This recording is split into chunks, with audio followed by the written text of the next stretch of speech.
दोस्तों, आपका हमारे चैनल बहरे मदीना में बहुत बहुत खैर मकदम है।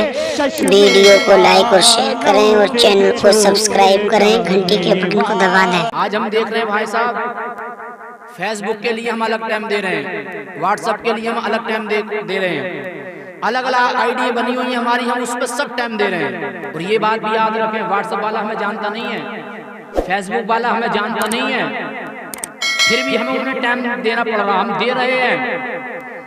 मुझे बताओ, जो हमें जानते हैं, जानते नहीं, जो हमारी फिक्र करते हैं, जो हमारा खुदा और हमारे रसूल हैं, बताएं आप उनके लिए कितना टाइम दे रहे हैं? टाइम ही नहीं हमारे पास। क्या महल्ले में इतने लोग हैं जितने आप आए हैं? मेरे दोस्तों, अभी डीजे बजा दो, घर में तो घर में, गली में भी जगह ना मिलेगी। ये हाल हमारा हो चुका है। डीजे के लिए हम सबसे आगे, और बुरा ना मानिए, मैंने देखा जब डीजे बजता ना, लोग कहते हैं पीछे को हटो, पीछे को हटो। ये मिलाद शरीफ होती है, जब कहना पड़ा आगे को आओ, आगे को आओ। मतलब होता कि नहीं होता? तो हमारे पास उन कामों के लिए तो टाइम है, और पैसे देकर गुनाह खरीद रहे हैं वहां पे। यहाँ अल्हम्दुलिल्लाह मालूम है, अल्लाह के रसूल सल्लल्लाहु अलैहि वसल्लम से सहाबा इकराम ने अर्ज किया, ये अल्लाह के रसूल, हमारा वो दुनिया का कौन सा अच्छा वक्त है जो दुनिया में सबसे अच्छा वक्त गुजरता है? अल्लाह के नबी सल्लल्लाहु अलैहि वसल्लम फरमाया, ए मेरे सहाबा सुनो, जो अल्लाह और उसके रसूल की याद में जितना भी हमारा वक्त गुजरता है, वो दुनिया का सबसे अच्छा वक्त गुजरता है। दुनिया का सबसे अच्छा वक्त वो है जो अल्लाह और उसके रसूल की याद में गुजर जाए। तो अल्हम्दुलिल्लाह आप दुनिया के सबसे अच्छा वक्त गुजार रहे हैं। और इसलिए मेरे दोस्तों, जब भी मौका मिला करें, आप ऐसी महफिलों में जरूर आया करें, क्योंकि मेरे दोस्तों, ये सबके मुकद्दर नहीं होता यहाँ आने का, क्योंकि हर अच्छी जगह कम ही लोग नजर आते हैं। आप मेरे दोस्तों जंगों में देख लो, मैदान करबला की जंग उठाएं, एक तरफ 22,000 हैं, और मेरे दोस्तों इधर मैं बच्चों के और बड़ों के 91 लोगों का काफिला है। तो मुझे बताएं, जो भी अच्छे रहे हैं हमेशा कम रहे हैं, तो आप भी ये फिक्र ना करें कि आप यहाँ कम हैं। मैं तो कहूँगा कम हो, लेकिन उनके अंदर दम हो। अब दम है मगर कुछ कम है, इसे पूरा करना पड़ेगा।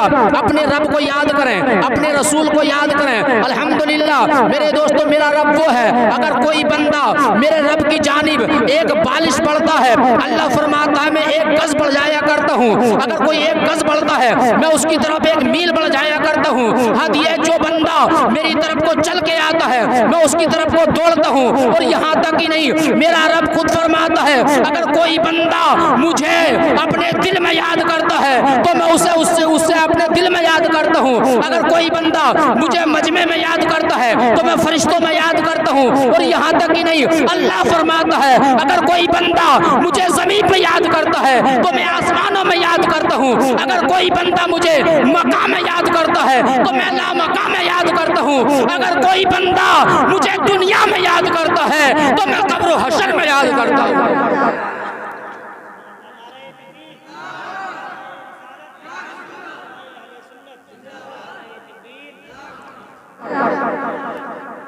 अरे आबाद है वो दिल जिसमें उसकी याद है, आबाद है वो दिल जिसमें उसकी याद है, और जो याद से गाफिल हुआ वीरान है, बर्बाद है। जो याद से गाफिल हुआ वीरान है, बर्बाद है। इसलिए मेरे दोस्तों, अपने रब की याद ना हमेशा अपने दिल में बसा कर रखना। इसलिए मेरे दोस्तों, जरूरी है जब अपने रब को याद करोगे। अल्हम्दुलिल्लाह ये 40वें का प्रोग्राम है, जरा सुने।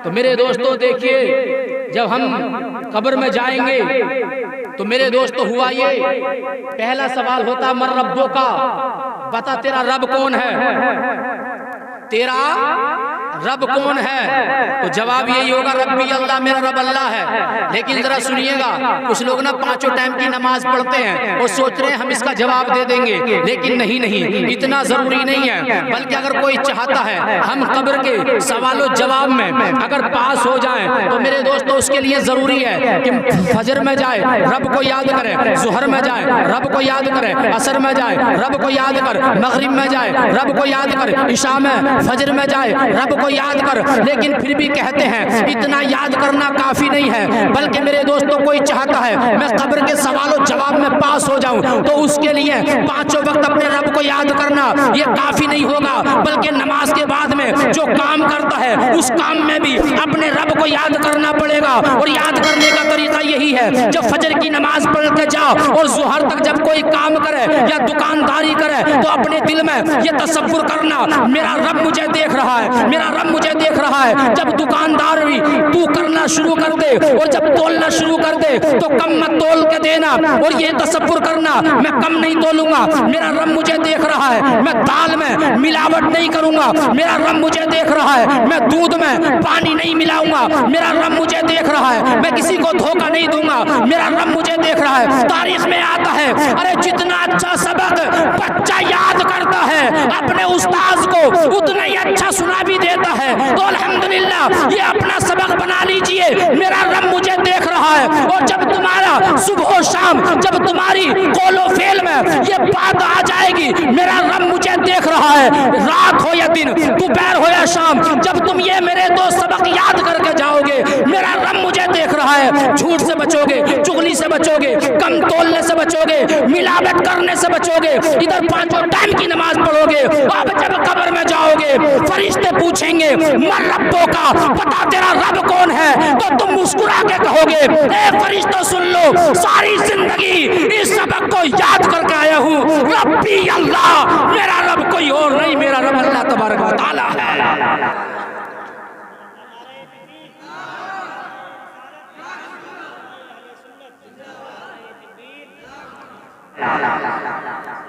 मेरा रब अल्लाह ताला है। तो अल्हम्दुलिल्लाह मेरे दोस्तों, अगर ये आपके दिमाग में बात आ जाएगी मेरा रब मुझे देख रहा है, तो फिर मेरे दोस्तों तुम्हारी जिंदगी कामयाब हो जाएगी। और जिसकी जिंदगी कामयाब उसकी मौत कामयाब, और जिसकी मौत कामयाब मेरे दोस्तों उसकी कब्र भी अच्छी हो जाएगी, और जिसकी कब्र अच्छी हो जाएगी उसकी हश्र अच्छी हो जाएगी, और जिसकी हश्र अच्छी हो जाती है उसकी जन्नत पक्की हो जाती है। तो इसलिए मेरे दोस्तों जरूरी जिंदगी अच्छी बनाएं। अब बनाएंगे कहाँ से?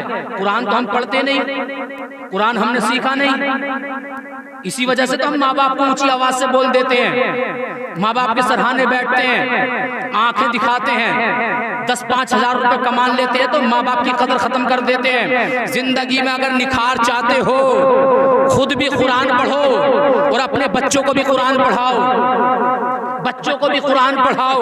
कुरान में मेरे दोस्तों हर चीज है, आप पढ़ें तो सही। इसलिए मेरे दोस्तों हमारे नबी की वो जिंदगी है जो 1-1 मिनट की जिंदगी मौजूद है, आप पढ़ेंगे तो अल्हम्दुलिल्लाह सब मिल जाएगा। यहाँ तक के मेरे नबी की तो वो जिंदगी भी मौजूद है। आप बैतुल खला में जाएं तो कौन सा पैर पहले लेकर जाएं, कौन सा पैर बाद में लेकर जाएं, निकलें तो कौन सा पैर पहले निकालें और बाद में। और यहाँ तक ही नहीं बल्कि जब बैठें तो मेरे नबी की वो जिंदगी भी मौजूद है, कौन से पैर पर ज्यादा वजन देना है, कौन से पैर पर कम देना है। लेकिन दोस्तों सुनिए, ना हम कुरान पढ़ते हैं ना नमाजों से हमें मोहब्बत है। जुमे के दिन इमाम साहब को मुंह दिखाने के लिए चले जाते हैं, फिर कहते हैं मौलाना मेरा कारोबार में बरकत नहीं है, मेरे घर में बरकत नहीं है, कमाता तो बहुत हूँ लेकिन मेरे घर पैसा नहीं जमा होता। लेकिन जरा सुनिएगा, तू सोचता है मेरे कमाने में कामयाबी है, तू सोचता है मेरी दुकान में कामयाबी है, तू सोचता है मेरे कारखाना खोलने में जल्दी ये कामयाबी है। नहीं नहीं मेरे दोस्तों, मस्जिद से आवाज आती है हय्या अलल फलाह, हय्या अलल फलाह, आओ कामयाबी की तरफ, आओ कामयाबी की तरफ। लेकिन हम नहीं जाते हैं। लेकिन जरा सुनिएगा, तसव्वुर रखिएगा थोड़ी देर के लिए, जब मस्जिद में हम एंट्री करते हैं, मस्जिद में जाते हैं, तो मस्जिद में जब जाते हैं तो मस्जिद के दरवाजे पर लिखा होता है अल्लाहुम्मा फ़्तह ली अबवाबा रहमती का। इसका तर्जुमा ये है कि मौला तू मेरे लिए रहमत के दरवाजे खोल दे। ईमानदारी से फैसला करके बताना, जो आपके यहाँ अगर कोई मांगने के लिए आ जाए और कहने लगे अल्लाह के नाम पे दे, मेरे दोस्तों अगर आप ना भी देने वाले हैं तो आप कहेंगे थोड़ी देर में आना। अगर मांगने वाला मजबूत होता है थोड़ी देर में आ जाता है, फिर बहाना ले देता है अभी नहीं थोड़ी देर में आना, तीसरा के फिर आ जाता है, चौथा के आ जाता है, 5वीं बार आ जाता है। अरे कितना भी ना देने वाला हो, 100 ना सही तो 50 देगा, 50 ना सही तो 20 देगा, 20 ना सही तो 10 देगा, अरे 10 भी ना तो 5 जरूर दे देगा। तो मुझे बताओ, अगर हम मेरे दोस्तों अल्लाह की बारगाह में में, अल्लाह के घर में अगर जाएंगे, अल्लाह की बारगाह में अपने सजदे को रखेंगे, मस्जिद में दाखिल होंगे और पढ़ेंगे अल्लाहुम्मा फ़्तह ली अबवाब रहमती का, ए मौला मेरे लिए रहमत का दरवाजा खोल दे, रहमत के दरवाजे खोल दे। अगर एक वक्त में ना खुले, दूसरे वक्त में ना खुले, तीसरे वक्त में ना खुले, चौथे वक्त में ना खुले, तो अल्हम्दुलिल्लाह मैं तो कहता हूँ कि जितना प्यार हमारा रब हमसे करता है इतना प्यार कोई नहीं करता है। इसलिए मैं कहना चाहूंगा, अरे तू कितना भी बड़ा कंजूस है, अगर तुझसे कोई 5 बार मांगने के लिए आ जाए तो कुछ ना कुछ दे ही देगा। तो मुझे बता, तू ज्यादा देने वाला है या तेरा रब ज्यादा देने वाला है?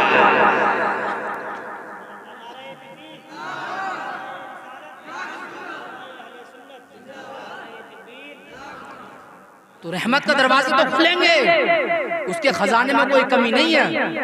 हकीकत बात यह है, अपनी झोली तंग है, हमसे मांगना नहीं आता।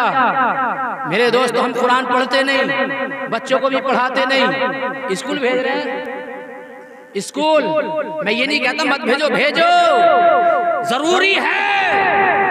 अगर एक हाथ में हिंदी की तालीम है तो दूसरे हाथ में कुरान की तालीम दो, जरूरी है। हिंदी भी पढ़ाओ। तेरा बच्चा हो सकता है मेरे दो हिंदी पढ़ने के बाद, इंग्लिश पढ़ने के बाद उसमें दीन को फैलाए, ये भी सवाब है। क्या बात है? मैंने देखा कुछ लोग हिंदी में कुरान पढ़ते हैं, नमाज याद करते हैं, बताओ है क्या नहीं है? लेकिन पहले तो मुसलमानों कुरान पढ़ाओ, खुद भी पढ़ो, बच्चों की भी पढ़ाओ। एक हाथ में अगर दुनिया की तालीम तो दूसरे हाथ में दीन की तालीम, दोनों तालीमें देना। अब जरा फर्क करना। आज अफसोस होता है जब बच्चा स्कूल जाता है ना पढ़ने के लिए, जो जा रहे हैं ना, आपको पता होगा खूब, कारी साहब एंट्री बाद में होगी स्कूल में, कई हजार रुपए पहले ही खर्च हो जाने अल्लाह का। उसका कोर्स लेकर आओ, उसके जूते लेकर आओ, उसके मोजे लेकर आओ, उसका एडमिशन कराओ। बताओ कितने हजार रुपए खर्च होते हैं? जो पढ़ा रहे हैं मुझे मालूम है, अच्छे से जानते हैं। अभी स्कूल गया नहीं बच्चा, कई हजार रुपए पहले खर्च हो जाए और आवे कारी साहब की बारी कि चलो भाई एक बच्चे को कारी साहब के धरी भेजें।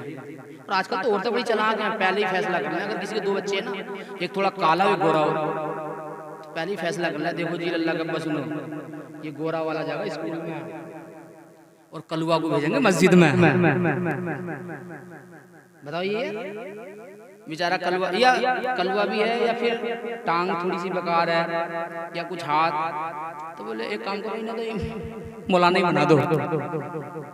मैंने देखा ये सही बात आ रहा हूँ, बहुत लोग यही वो रहते हैं, चलो ये मौलाना बना दो। और उसका हाल क्या हुआ है? देखो गोरे वाले को तो कितने हजार रुपए खर्च कर दिए पहले ही, अब आया नंबर काले वाले का।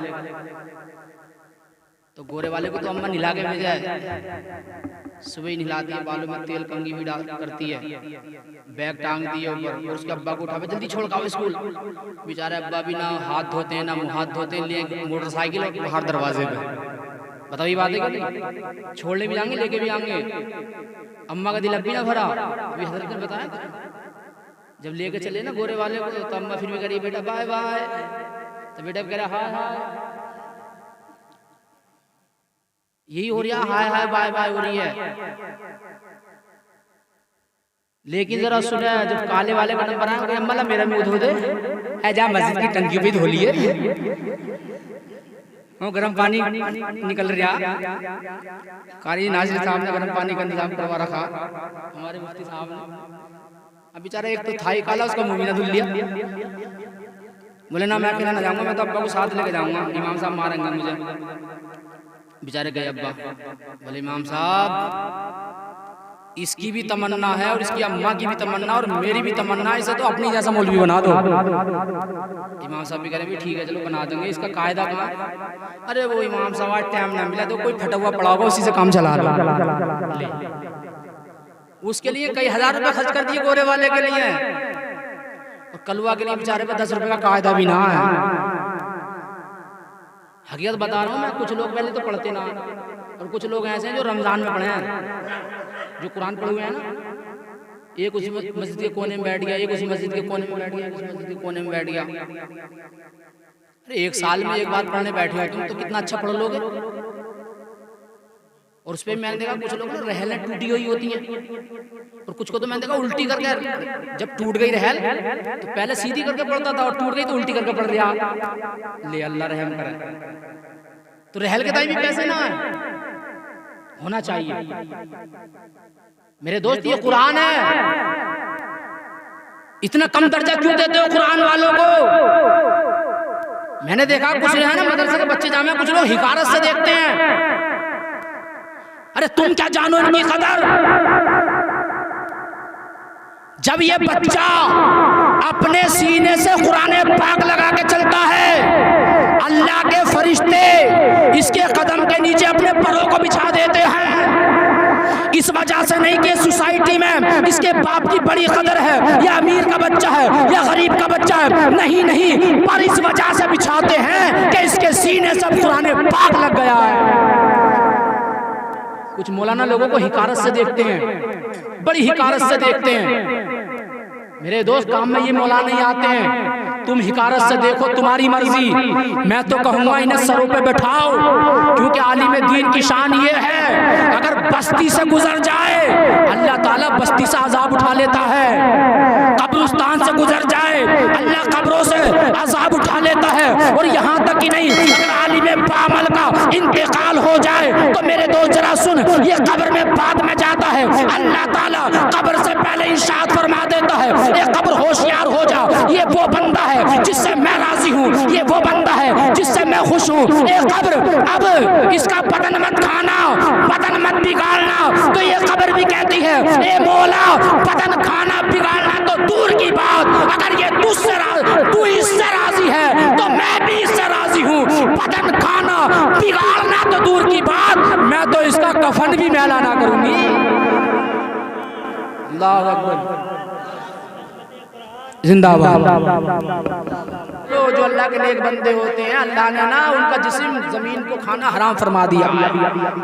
कई साल के बाद में जनाजे देखे जाते हैं, बदन तो दूर की बात कफन भी मैले ना होते हैं। मुझे वो शेर याद आता है, जमीन मैली नहीं होती, जमन मैला नहीं होता। जरा जोर से सुभान अल्लाह। जमीन मैली नहीं होती, ज़मन मैला नहीं होता, मोहम्मद के गुलामों का कफन मैला नहीं होता, मोहम्मद के गुलामों का कफन मैला नहीं होता। और मोहब्बत कमली वाले से ये जज्बा है, सुनो लोगो, मोहब्बत कमली वाले से ये जज्बा है, सुनो लोगो, वो जिस मन में समा जाए वो मन मैला नहीं होता। तो ये मेरे दोस्तों नेक इंसानों की, मेरे दोस्तों मकाम है कि कब्र भी उनके जिस्म को नहीं खाती है। वो जरा सुनिए, हिकारत से देखने वालों, मेरे दोस्तों उनके लिए पैगाम है, सुनो, अगर आलिम बामल का इंतकाल हो जाए तो 40 कब्र दाएं, 40 कब्र बाएं, 40 कब्र आगे, 40 कब्र पीछे, एक आलिम दीन की बरकत से इतनी कब्रों से अजाब उठा लिया जाता है। ये शान है। तो मेरे दोस्तों जरूरी आप हिंदी भी पढ़ाएं, मगर उससे ज्यादा जरूरी है आप मुसलमान है अपने बच्चों को कुरान पढ़ाएं। अच्छा कारी साहब एक बात और देखें, कई हजार रुपए भी खर्च किए, अब देखो स्कूल का सबक देखो और मदरसे का सबक देखो। स्कूल में एंट्री हुई बच्चे की तो उसे मास्टर साहब पढ़ा रहे हैं कुत्ता और बिल्ली का सबक, यही बात है, कुत्ता बिल्ली जाकर पढ़ रहा है बच्चा। लेकिन मेरे दोस्तों अगर इमाम साहब के पास गया, कारी साहब के पास गया, मुफ्ती साहब के पास गया, तो मुफ्ती साहब पढ़ा रहे, बेटा पढ़ो, औज़ु बिल्लाहि मिनश शैतानिर रजीम, बिस्मिल्लाहिर रहमानिर रहीम। बताओ, इधर औज़ु बिल्लाह और बिस्मिल्लाह का सबक और उधर कुत्ता बिल्ली का सबक, फैसला करो क्या पढ़ाओगे? पहले क्या पढ़ाओगे? औज़ु बिल्लाह और बिस्मिल्लाह का सबक है इधर, तूने काला समझ के अपने बेटे को मदरसे में तो डाल दिया। याद रखना, ये कुरान की डिग्री है कुरान की, कोई मामूली डिग्री नहीं है। पहली बात तो ये दुनिया की डिग्री है, आसानी से मिलती नहीं। हमने माना मिल भी गई तो आसानी से नौकरी नहीं मिलती है, और नौकरी मिल भी गई तो क्या कमाल किया तूने, अपने बेटे को दुनिया का गुलाम बना दिया। गुलाम ये दुनिया की डिग्री थी, स्कूल वाली डिग्री थी, जो नौकरी अगर तूने लगा दी थी तो तेरे बच्चे को इस डिग्री ने दुनिया का गुलाम बना दिया है। अरे काश तूने अपने बच्चे को कुरान की डिग्री दिलाई होती तो अल्हम्दुलिल्लाह ये कुरान की डिग्री तेरे बच्चे को दुनिया का गुलाम नहीं बनाती, बल्कि जमाने का इमाम बनाती। इमाम, और ऐसा इमाम जो जिंदों का भी इमाम होता और मुर्दों का भी इमाम होता, जिंदों का भी इमाम होता हो मुर्दों का भी इमाम होता। तो इसलिए ना आप अपने बच्चों को इमाम बनाओ। और फायदा क्या होगा, मैंने देखा ना कोई इंग्लिश पढ़ने वाला ना बच्चा, बाप का इंतकाल का वक्त है तो फोन करके बुलावे, इमाम साहब आ जाइए, अब्बा का इंतकाल हो रहा है, सूरह यासीन पढ़ के सुना दो। मुझे बताओ यार, किस काम की ये पढ़ाई जो आज मरते समय अब्बा को सुकून न पहुंचा सके। और मैं तुमसे भी कहूँगा, गलती बच्चे की नहीं, तुम्हारी है। और तुम्हारी भी क्या जिंदगी जो तुम अपने बच्चे को नमाजी ना बना सके। बाप को मरने के बाद भी धोखा ही दे रहे हो आप। वो माँ जिसने तुझे दूध पिलाया है, खुद गीले में सोई तुझे सूखे में सुलाया है, बुखार में जिसने तुझे गर्म खाने करके दिए हैं, ताजी खाने बना के दिए हैं, आज भी तुझे मरने के बाद भी धोखा ही दे रहा है। कोशिश करोगे याद करने की? करोगे? देखो ये मिलाद है ना, मजा लेने के लिए नहीं होती। कभी आप सोचें कारी साहब ने जो यहाँ बुलाया ना हमें भी, या तुम यहाँ इकट्ठे हुए हो तो मजे लेने के लिए नहीं, ये इस वजह से इन्होंने बुलाया है और इकट्ठे किए हैं कि हम यहाँ भी इकट्ठा हो जाएं और जन्नत में भी साथ इकट्ठा जाएं। और ये महफिल थोड़ी देर का मदरसा होती है, मदरसा। यहाँ कुछ बातें सीखी जाती है, कुछ बातें सिखाई जाती हैं। तो अगर तुम्हारे बाप ने तुम्हें ना पढ़ाया मगर तुम अपनी औलाद को पढ़ाओ, तुम अपनी औलाद को पढ़ाओ, याद करने की कोशिश कर लो, कल से याद करना शुरू कर दो। मगर कहाँ हमने देखा कुछ लड़के ना इमाम साहब से दोस्ती तो करना है, और जब अजान पढ़ने जावे ना इमाम साहब तो कहा इमाम साहब तुम अजान पढ़ो, हम चलने हैं। ले अबे अजान होती है तो ये बताओ शैतान भागता है। अब इमाम साहब अजान पढ़ने जा रहे हैं तो कि जब से मस्जिद में के हुजरे में बैठा था, इमाम साहब अजान पढ़ने तो ये भाग गया, तो तू शैतान है। तेरा काम तो ये नहीं था, तू कहता इमाम साहब तुम अजान पढ़ो मैं मस्जिद में जा रहा हूँ। ऐसा नहीं होना चाहिए। कल से याद करना शुरू करो। सुनो, जब याद करना शुरू कर दोगे तो एक बात बता के जा रहा हूँ, कभी कभी पुल बनते हैं ना, पुल मैन जहाँ रास्ता होता है वहाँ पुल बनते हैं, तो उसके बराबर से ना कुछ रास्ता दे देते निकलने के लिए, बोले जब तक ये पुल तैयार हुआ जब तक इस रास्ते से चलते रहो। ऐसे ही जब तुम्हें नमाज जनाजा अगर याद नहीं है ना और याद करना शुरू कर दिया है तो अब तुझे अगर कुछ भी याद ना आए ना तो खड़ा हो जाओ। नमाज जनाजा में 2 फर्ज है। कितने फर्ज हैं? एक फर्ज है खड़ा होना, कयाम करना। नमाज जनाजा खड़े होकर पढ़ी जाती है, सजदे होते ही नहीं इसलिए करते भी नहीं है ना। तो खड़ा होना क्या है? फर्ज। तो आपका एक फर्ज अदा हो गया। आप अगर खड़े हो गए, कयाम कर लिया आपने, ये एक फर्ज अदा हो गया। और दूसरा तकबीर। कितनी तकबीर है? हाँ 4 तकबीर है। तो इसलिए समझना जरूरी है तकबीरें कितनी है। अल्लाह अकबर जो कहते हैं इमाम साहब आपने देखा है ना, वो तकबीर होती है और वो 4 है। तो खड़ा होना क्या है? फर्ज। और तकबीर क्या है ना, लो साहब आपके फर्ज अदा हो गए। अब सुभान अल्लाह तो आपको हर नमाज में पढ़ना, सना आप उसमें भी पढ़ लो।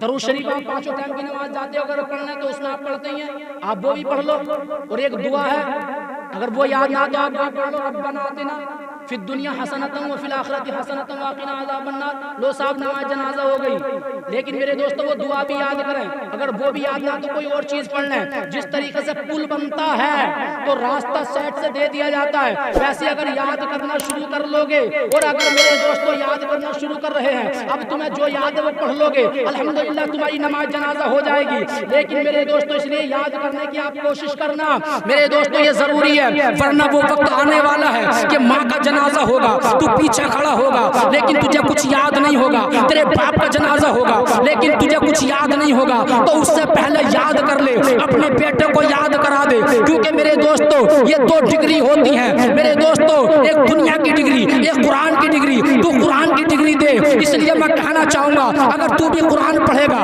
तू भी नमाज पढ़ेगा, और एक जुमला ये भी कहूंगा, जितना अच्छा तू अपने बेटे को बनाना चाह रहा है, इतना अच्छा तू बन जा। इंशाअल्लाह ये तेरा बेटा तुझे देख देख कर अच्छा बन जाएगा। बेटे को नमाजी बनाना चाहता है तो तू नमाजी बन जा, तेरा बेटा तुझे देख कर नमाजी बन जाएगा। अपनी बीवी को नमाजी बना दे, तेरी बेटी तेरी बीवी को देख कर नमाजी बन जाएगी। क्योंकि मैंने पढ़ा है, जैसा बीज होता है वैसा पेड़ होता है, और जैसा पेड़ होता है वैसा उसका फल होता है। जैसे माँ बाप होते हैं वैसी औलाद होती है। अगर माँ नमाजी होती है, बच्चा नमाजी होता है। माँ नेक होती है, बच्चा नेक होता है। और ये कहूँ तो बेजा न होगा, अगर माँ नमाजी होती है तो बच्चा नमाजियों का इमाम बनता है। माँ शाहिदा होती है, बच्चा शाहिदों का इमाम बनता है। माँ आबिदा होती है, बच्चा आबिदों का इमाम बनता है। माँ नेक होती है, बच्चा नेकों का इमाम बनता है। और अगर माँ फातिमा होती है तो बेटा हुसैन बनता है। माँ उम्मुल खैर होती है तो बेटा गौसे आजम बनता है।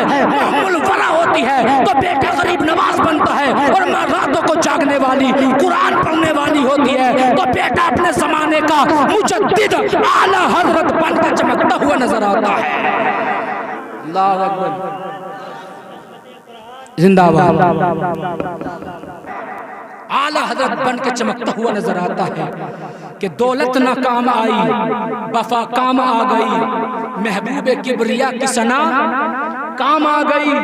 मुबतला हुआ था मैं मुसीबत में एक दिन, उस वक्त मेरी माँ की दुआ काम आ गई।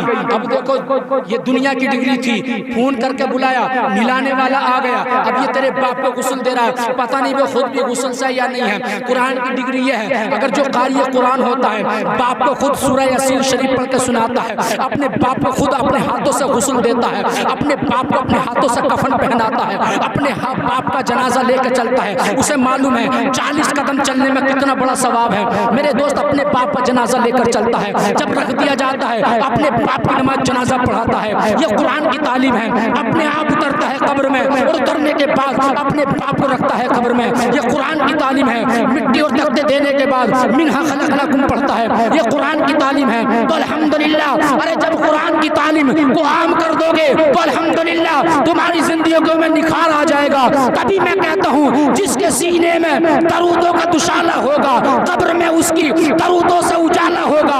ए मुसलमान, जमाने में भटकता क्यों है? कुरान पढ़, तेरे दिल में उजाला।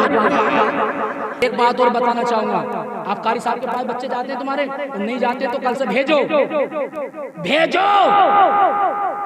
और कारी साहब, एक जुमला ही और, खाली कुरान मत पढ़ाना, कुरान के साथ में उर्दू भी पढ़ाना। समझ रहे हैं आप? खाली कुरान मत पढ़ाना, कुरान के साथ में उर्दू भी पढ़ाना। तेरा बच्चा कुरान भी जाने, और जब वो मायने पढ़े तो मेरे दोस्त का मतलब भी जाने, मसले भी जाने। ताकि उर्दू पढ़ा हुआ होगा तो कुरान भी पढ़ेगा, और दुकानदारी भी अगर करेगा तो वहां अगर कोई किताब लेके बैठ गया तो मसले भी सीखेगा, फिर वो किसी के कब्जे में नहीं आएगा। आज यही वजह है ना, हम उनकी में हाँ करने लगते हैं। नहीं, अल्हम्दुलिल्लाह कुरान भी पढ़ाओ और साथ में अपने बच्चों को उर्दू भी पढ़ाओ। अल्हम्दुलिल्लाह जब अरबी और उर्दू ये दोनों तालीमें होंगी, अल्हम्दुलिल्लाह तेरा बच्चा लाजवाब बन जाएगा, इंशाअल्लाह उसकी जिंदगी अच्छी हो जाएगी। तो मैं दुआ करूंगा अल्लाह से कि अल्लाह हम सबको नेक अमल करने की तौफीक अता फरमाए, और जो मरहूम इस दुनिया से गए अल्लाह ताला उनकी मग़फ़िरत फरमाए। अल्लाह ताला हम सबों को कहने सुनने ज़्यादा अमल करने की तौफीक अता फरमाए। वमा अलिल बलाग। वक्त की किल्लत थी, बात अधूरी रह गई। वक्त की किल्लत थी, बात अधूरी रह गई। अच्छे लोगों से मुलाकात अधूरी रह गई। हम भी मुसाफिर हैं, तुम भी मुसाफिर, जिंदगी रही तो मुलाकात होगी फिर। कौन कहता है दूर रहते हैं, बन के आंखों में नूर रहते हैं। क्या हुआ जो मदीना हमसे दूर है, हमारे दिल में हुजूर रहते हैं, हमारे दिल में हुजूर रहते हैं। न पूछो चरागों में तेल कितना है, ना ही पूछो कि सांसों का खेल कितना है। पूछना है तो पूछो कफन में सोने वाले इंसानों से, अमल जिंदगी में अच्छे हो तो कफन में चैन कितना है। अमल जिंदगी में अच्छे हो तो कफन में चैन कितना है। अल्लाह से दुआ है अल्लाह हम सबको खूब अच्छे अमल करने की तौफीक अता फरमाए। अस्सलाम वालेकुम।